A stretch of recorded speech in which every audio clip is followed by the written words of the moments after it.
I'm David Kreutzma here at the Hub Culture Pavilion in Davos, joined by Joerres, the CEO of Manpower. Mr. Joerres, thanks so much for joining us. Great to be here, David. I want to start with the Global Manpower Employment Survey. Your most recent survey showed that about 3/4 of the countries you survey have improved employment situation compared to last year. How good is this news?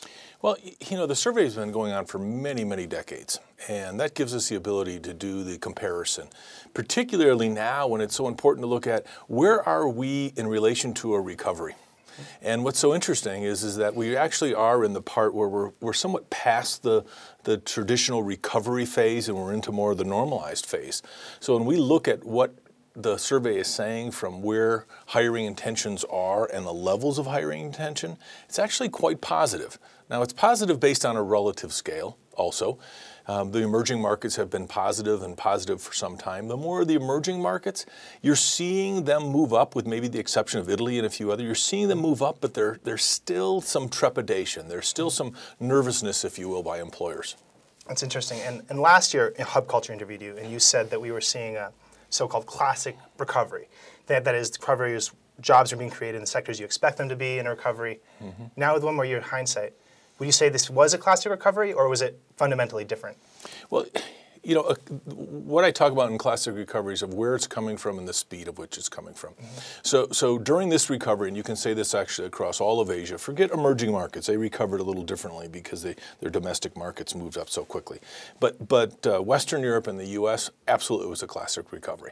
What's meant by that is when it comes to light industrial, that basic, what must get out the door, we saw those numbers in our business up 60%.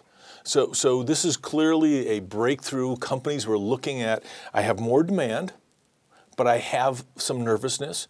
I'm not sure if it's going to last as long as I thought it would last, but I need people. So clearly 2010 was a classic recovery.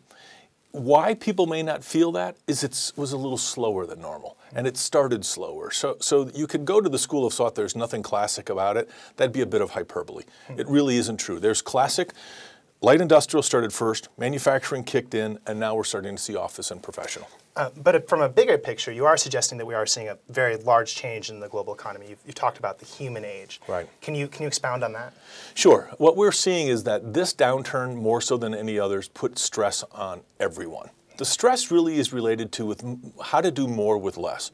So companies are saying, I have complete visibility, the most I've ever had on demand for my products and services. I'm not going to hire someone before that time.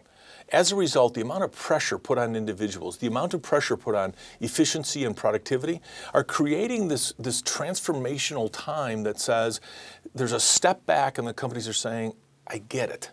I don't quite know what to do about it yet, but I get it. And what I get is that it really is about the people. Now, it sounds like an epiphany that you hear all of the time.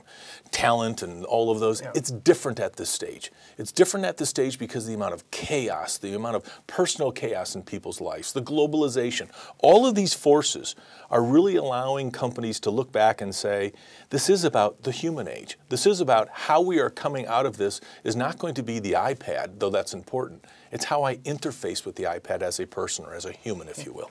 So that's very interesting because it's how we interact is being really affected by technology. Right. And you have been the CEO now for 10 years? A little bit more than 10, yeah. Over which time the internet has reshaped the way we do business, especially businesses that connect. Correct. I want to know how Manpower has adapted this and how you see you're having to adapt in the next 10 years. Yes. It is fascinating if you look, as I took over in 1999. So it was before Y2K when all the airplanes were going to drop out of the sky because they didn't have the right date and things like that. But also I went through the challenge of my company didn't have a .com after it. If you remember way back when, if you had a .com, your market cap went up and they were all going to dominate the world. You know what? Huge influences. But big brands still win with great service and great reputation and the ability to do that. Using the technology, especially in our business, is critical. We are now doing video interviewing. We're now showing our candidates on iPhones, much like you would flip through a list of a playlist. I need a DB database manager with this kind of skill. We click on it and you can watch the interview. Our ability to cut down the amount of inefficiency in our business just on technology alone is massive. 10 years from now, going to be even more massive. So in the service industry, we really have to stay on top of it. And in the people business, we have to stay on top of it for two reasons.